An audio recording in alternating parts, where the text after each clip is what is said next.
Alors quoi de nouveau depuis la dernière vidéo? J'ai rangé tout le bordel. J'ai commencé à dégrossir un premier jet, là, nettoyer les carters pour y voir un peu plus clair et pouvoir inspecter plus en détail. C'est pas encore fini. Je me suis procuré un lève-soupape, donc on va pouvoir attaquer le démontage des culasses. Du coup, j'ai inspecté plus en détail les entrailles de la bête. Il y a quelques petits endroits comme ça qui me chiffonnent un peu. Tu vois là, il y a un léger marquage sur un palier, sur un seul des arbres à cames. Grave ou pas, je sais pas. Donc tout ça, ça va partir chez un mec qui sait de quoi il cause et qui a le matos pour tout contrôler. Pareil pour les paliers de vilo là, donc j'avais dit qu'ils étaient nickel. En y regardant de plus près, côté ça c'est le côté où le coussinet était le plus flingué. Il y a après le truc c'est qu'il faut le chercher pour le voir. Tu vois, par exemple de ce côté c'est parfait et il y a à un endroit ou deux vraiment des micro rayures que j'arrive à peine à percevoir avec l'ongle. Ça c'est pareil, moi voilà, je suis pas calé pour dire ça ça passe et ça passe pas, tu vois. Donc là ça va être remis entre les mains de quelqu'un qui sait de quoi il parle, qui va être capable de prendre des mesures ultra précises et qui a aussi l'expérience et le jugé nécessaire pour me dire ça c'est pas grave, ça passe, ou ça ça doit être rectifié, voilà. Donc du coup là on a une des deux culasses. J'ai déjà commencé à faire un petit test d'étanchéité. Bon, à l'ancienne j'ai pas de matos particulier, donc j'ai rempli d'essence dans les deux conduits. Au bout de 5 minutes à peu près, il commence à y avoir des légers suintements, surtout sur les soupapes d'admission. Donc là c'est pareil, déjà moi je vais les sortir les soupapes, mais pareil j'attends qu'on me dise quoi faire. Est-ce que je fais un rodage, est-ce que je laisse comme ça parce que c'est fonctionnel, c'est pareil, ça fait partie des choses que j'ai pas l'expérience nécessaire pour le dire. Dans un premier temps, ce que moi je peux contrôler, les arbres à cames. Alors ils sont très légèrement, comment dire, marqués, on va pas dire marqués. Il y a des traces de surface sur les pointes des arbres à cames. Alors on m'a dit que c'était normal sur ce moteur. Par contre, ce que moi je peux mesurer, c'est la hauteur des cames. Donc ça c'est arbre à cames d'échappement, et monsieur KTM il me dit qu'il faut être entre 38,59 et 38,69. Là on est bon. Là on est bon. Et pour l'admission, 39,34 à 39,44. On est bon.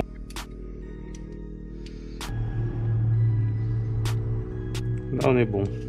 À y être, on va faire ceux du cylindre avant. Donc sur celui d'échappement, bon là on verra pas, mais c'est marqué X quelque chose. Et sur celui d'admission c'est marqué IN. Voilà. Donc je peux pas te tromper. Donc 39,44, on est dans la valeur haute, c'est bien. 39,42, ok. Échappement. Donc bien sûr il faut mesurer au sommet de la came, à l'endroit le plus large. 38,69, c'est la cote max. Et 38,67. Allez, démontage des soupapes. Tac, les demi-lunes. Du coup là on est sur la soupape d'admission droite. Tac, du cylindre arrière.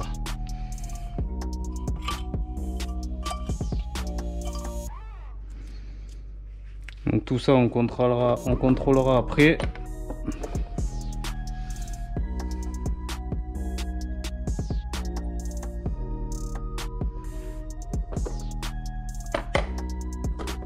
Donc si tu n'as jamais fait ça, en fait ta soupape elle est bridée par son ressort et elle tient au bout de sa queue, n'ayez pas l'esprit mal tordu s'il vous plaît, par deux demi-lunes en fait qui l'empêchent de... La pression du ressort tient les deux demi-lunes en contrainte sur la queue de soupape, ce qui la verrouille. Donc pour démonter les soupapes, tu comprimes le ressort, tu viens ensuite sortir les deux demi-lunes qui sont là, une et deux. Donc elles ont un sens de montage, elles se mettent comme ça. Là il y a une petite gorge qui vient vers le haut et cette gorge rentre dans la rainure ici qu'il y a sur la queue de soupape. Ensuite tu débandes Le ressort bien sûr, hein. Le ressort, on a dit. Le ressort. Ça y est, ça parle de queue, de bander, de débander. Je vous vois au fond là. Je vous vois là en train de... D'ailleurs, tant qu'on discute là, les gars, là, ça s'abonne sec là. Hein. Ça s'abonne sec. Vous avez envie de me voir galérer sur ce moteur en fait. Dites-le. Dites-le que vous voulez me voir en chier, faire des conneries et qu'au démarrage il me pète à la gueule. C'est ça que vous attendez, c'est ça hein. J'étais en train de calculer ça hier là. Il y a quoi? Il y a un mois ou deux, je sais plus. Je faisais la vidéo sur l'YZ. Sur le moteur de l'YZ. Je disais que... J'étais étonné, on était genre 600 abonnés. J'ai regardé hier, on arrive à 1000 presque. Donc ça veut dire qu'il y a plus de 300 pélos là qui sont venus s'abonner en peu de temps. Enfin un peu de temps. Après voilà. Hein. Les abonnés, ils arrivent pas par pack de 2000 par jour. Mais putain ouais, les sièges de soupape sont dégueux. Je disais quoi? Mais je suis quand même agréablement surpris. Et à part 2-3 cons là qui ont mis des commentaires de merde, ça m'a fait rire, mais bon. Après moi je m'en fous, je leur réponds franco, tu vois, mais derrière il y a pas de suite quoi. Ils te balancent une saloperie, puis après il n'y a plus personne. Bon, je m'en contrefous. Mais sinon non, la plupart des commentaires sont sympas. Bon, de toute façon, tu vois bien comment je suis, hein. Je suis pas un mec qui fait le mariole, je suis pas là pour dire de la merde, je prends pas position sur des trucs tu vois, qui pourraient choquer les gens ou je sais pas. T'es PD? T'es homophobe? Ça te pose un problème? Hein? Donc j'ai du mal un peu à comprendre ceux qui viennent enrager un peu. C'est rare, hein. Après moi sur mes vidéos c'est rare, mais ça devrait même pas arriver en fait, parce que je vois pas ce que tu peux avoir à reprocher. Si mon contenu te plaît pas, tu regardes pas, puis c'est tout en fait. Bon soit, avant de faire une connerie, là, un cylindre arrière, hein, il est dans ce sens sur la meule, on est d'accord. Donc là on est sur l'échappement droite. On est d'accord? On est d'accord. Échappement droite. Non, ça c'est gauche. Droite elle est là, connard. Après c'est logique, hein, la gauche c'est à gauche et puis la droite c'est à droite. Hein. Sauf qu'au début je l'avais écrit à l'envers. Admission gauche, admission droite, échappement gauche, échappement droite. Donc si on est logique sur la culasse, il me reste l'échappement gauche. Voyons si on est bon. Putain, il reste l'échappement gauche. Du coup, je vais lancer un grand jeu concours. Pour les 1000 abonnés, les gars, je vous fais gagner un 1290 Super Duke. C'est pas des blagues. Hein.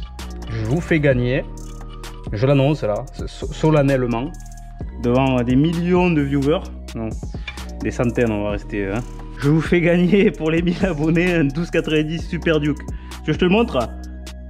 Il est juste là, derrière, là, sous bâche. Tadam! Alors, histoire de révision, bon par contre c'est un V1, la première génération. Excuse-moi, j'ai pas les moyens de faire gagner un V2 ou un V3. Hein. Ouais, on va dire des conneries.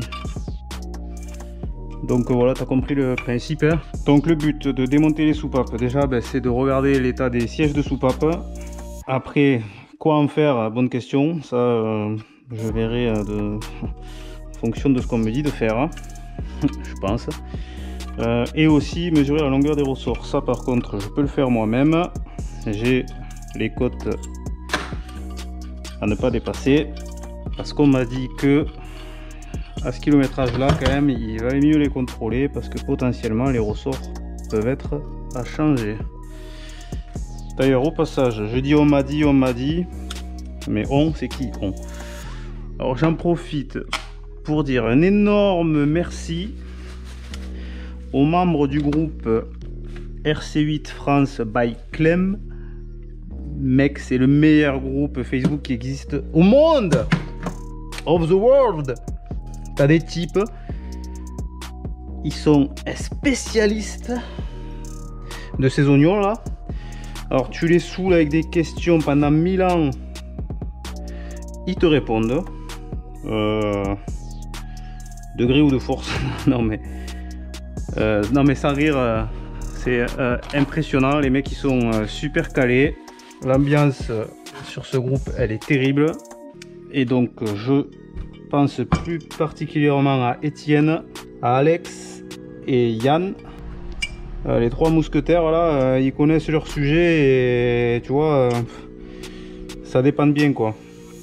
Alors après, bon, Tu auras toujours des gens pour te dire ouais mais si tu sais pas faire t'as qu'à pas faire. Bon alors ce genre de personnes là je leur réponds bah déjà donne-moi le budget pour le faire et puis je le fais faire avec plaisir, il n'y a pas de problème. Parce que là mine de rien pour faire un chantier comme ça tu te doutes bien qu'un pro il va pas te faire ça pour 200 balles hein. Évidemment hein, il y a un nombre d'heures à passer assez conséquent.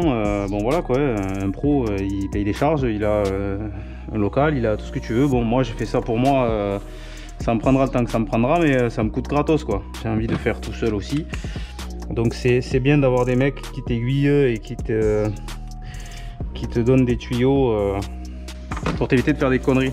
Tout ça pour dire que les ressorts, on m'a dit que c'était un truc à mesurer. Donc qu'est-ce qu'il dit monsieur KTM?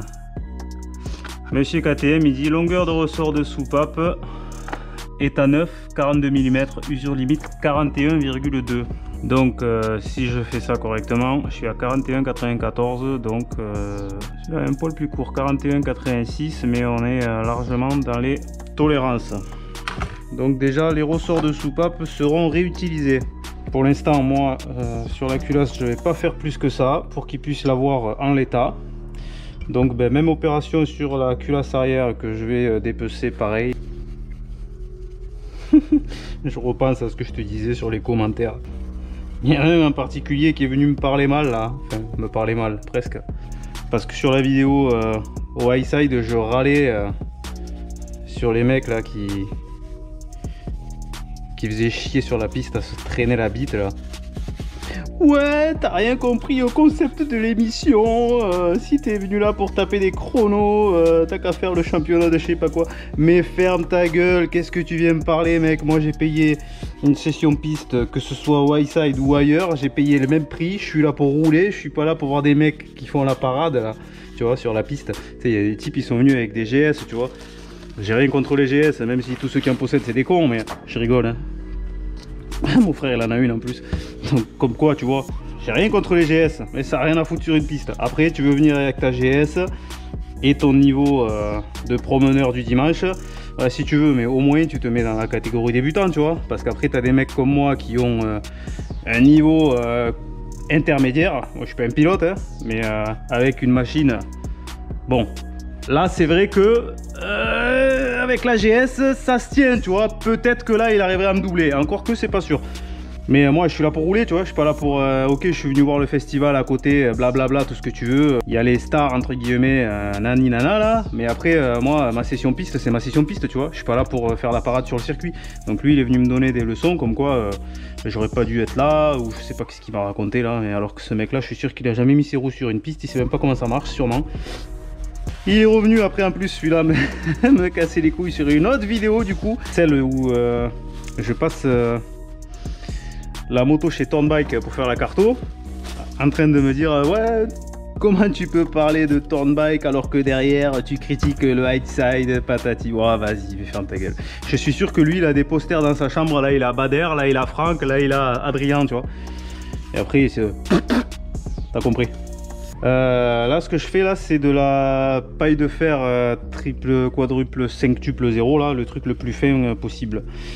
Juste en fait c'est pour nettoyer les plans de joint et je mets ça avec du WD-40. Écoute je trouve que ça marche pas trop mal. En même temps je dégrossis les chambres de combustion là, le plus gros. Tu vois ça attaque un peu la calamine sur les soupapes. Bon c'est pas encore ça mais j'enlève le plus gros. De toute façon après une fois que les soupapes sont démontées je vais voir comment je fais, mais je vais me débrouiller pour gratter tout ça et les remettre à nu on va dire. Mais là du coup je fais ça avec les soupapes en place, comme ça au moins j'attaque pas les sièges, tu vois. Je suis sûr de pas faire de conneries et j'attendrai l'avis du professionnel aguerri pour me dire ce que je dois faire. Bon, on n'est pas trop mal pour l'instant, moi je vais pas en faire plus. Je sors les soupapes comme sur l'autre là et après on regarde un peu la tête qu'elles ont. Donc le bilan, ben, la même que sur le cylindre arrière, donc tous les ressorts sont dans la côte et les sièges de soupape sont beaucoup plus clean côté admission que échappement. Après c'est logique hein, puisque les gaz d'échappement qui y passent forcément. Donc pour l'instant moi sur les culasses je fais rien de plus. Je vais aller faire montrer ça. À qui de droit? Oh putain, le type il emploie des termes que personne ne comprend. Donc en attendant, ben voilà, préparation de tous les plans de joint là quand même. Commencer à faire un cutter, regarde, hop, le joint d'en base, il est resté collé au cul. Il est resté collé au cul du cylindre. Je l'avais même pas vu lui. Voilà, préparation, nettoyage, tout bien, bien dégraisser, bien faire propre. Après par contre quand tu fais ça, un coup de soufflette partout parce que ça peut te laisser quand même des petits résidus de limaille. Bon, je te fais pas un dessin. Là, le piston, il a perdu au moins 3 grammes. D'après mes calculs, ça fait 10 chevaux par cylindre. Quelque chose à ne pas mettre entre toutes les mains. Avec Vegamicil, vous êtes satellisé. Donc sur la boîte, qu'est-ce qu'il y a à contrôler? Arbre primaire, arbre secondaire, il y a 3 fourchettes et le barillet. C'est pour moi l'essentiel de ce qu'il faut contrôler. Sans parler des roulements de boîte qui sont restés sur les carters. Cela dans tous les cas de toute façon, moi je les change. Donc pour commencer, le barillet, ce qu'il faut regarder c'est les cheminements ici. Donc il y en a un par fourchette. Donc il faut se contenter de regarder, à mon sens en tout cas, qu'il n'y ait pas de traces anormales, de marques d'usure visuellement. Voilà, il faut que tout ça, ça puisse coulisser librement là-dedans. Ça c'est tes fourchettes qui font le... Quand ton barillet de sélection tourne, si jamais là il y a quelque part où ça coince, ben, ça fout le bordel dans la sélection. Je sais pas si ça arrive souvent, hein. Je sais que c'est à vérifier. Après qu'est-ce qu'il faut faire? Sur la boîte, il y a des contrôles visuels à faire que je vais t'épargner de te montrer en totalité parce que c'est long. Donc en fait, il faut contrôler chaque pignon indépendamment et chaque dent de chaque pignon. Donc tu fais tourner tout, tu regardes sous toutes les facettes. Il faut que les arêtes soient toutes bien droites, qu'il n'y ait pas de défaut sur chacune des dents, et tu regardes aussi que le traitement soit uniforme partout. S'il y a des différences quelque part où le traitement a dégagé, c'est que ta boîte a commencé à morfler un petit peu. Ensuite ici il faut regarder au niveau des crabots, pareil, que toutes les arêtes soient bien droites. Il faut pas qu'il y ait d'arrondi, sinon après les vitesses elles accrochent mal. Ici un roulement à aiguille à checker. Donc il faut faire ça sur l'ensemble des pignons des 2 arbres. Ensuite, ce qu'il faut contrôler, les fourchettes. Pareil, tu vois, ici moi il y a des endroits où c'est légèrement marqué. En surface ça se sent même pas, mais bon, ça aussi je vais me renseigner, savoir si c'est problématique ou pas. Ce qui est sûr, c'est que monsieur KTM il nous dit que elles doivent faire entre 4,85 et 4,95 d'épaisseur à ce niveau là. Donc là on est bon. Et là on est bon. 4,90. On est pile au milieu. Ah, tu vois, ça va déjà. 4,86. On est encore dans les côtes, mais elle est un peu plus usée. 4,86 pareil. 4,89. 4,87. Oh, 6. 87, 86. Ouais, 86. Donc au niveau des épaisseurs on est bon. Et pour terminer, enfin il me semble que c'est pour terminer, pour moi il n'y a rien d'autre. En fait ta boîte quand elle est montée, tu vois, tes fourchettes elles sont comme ça. Que je me trompe pas de sens, oui, c'est comme ça quand elle est droite, voilà. Donc ici tu as ton axe là, et donc en fait c'est tes fourchettes là, tu vois, qui font balader ton truc. Donc là ce qu'il faut contrôler c'est le jeu des fourchettes à l'intérieur de leur je sais même pas comment ça s'appelle ça, bref, t'as compris hein. Dans la gorge du pignon baladeur, voilà, il a dit monsieur KTM, c'est marqué là. Là il te faut entre 0,35 et 0,55. Donc on va aller direct au plus large, hein. On va prendre 0,60. Voilà, donc déjà tu vois 0,60 on les a pas, c'est déjà bon signe.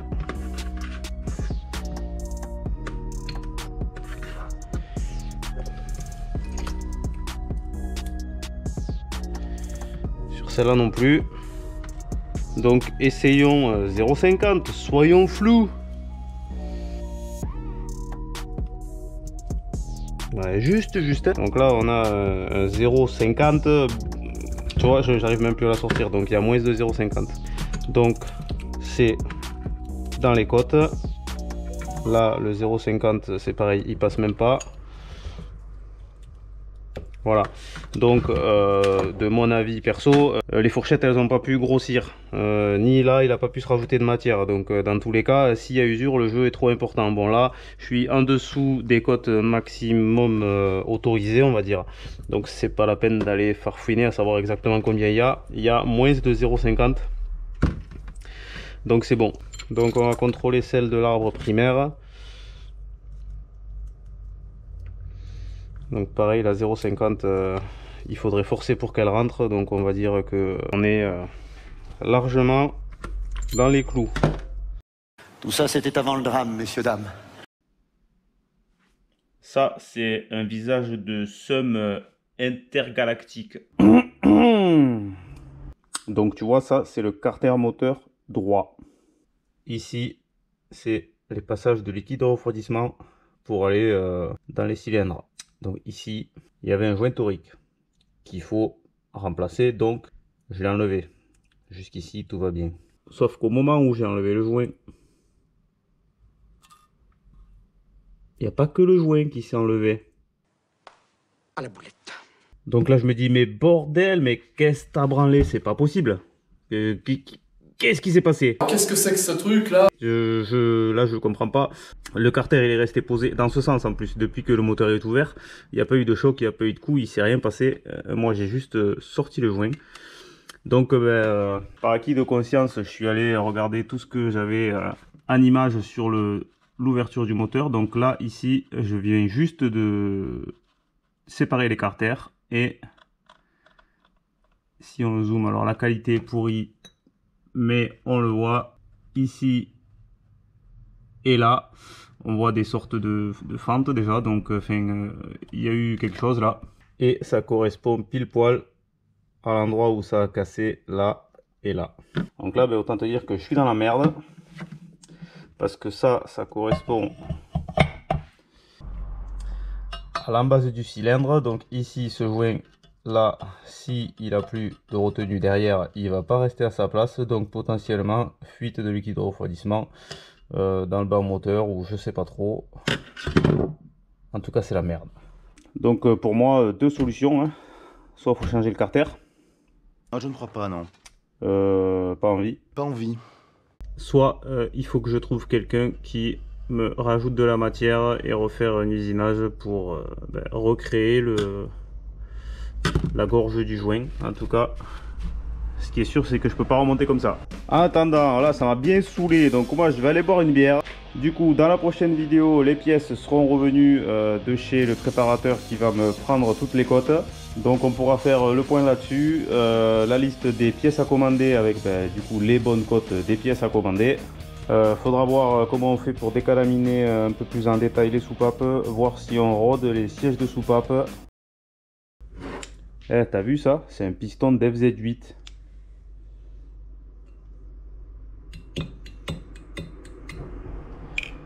Ça c'est quand tu vas voir les filles de joie en fin de journée ça. Tu touches pas les bords.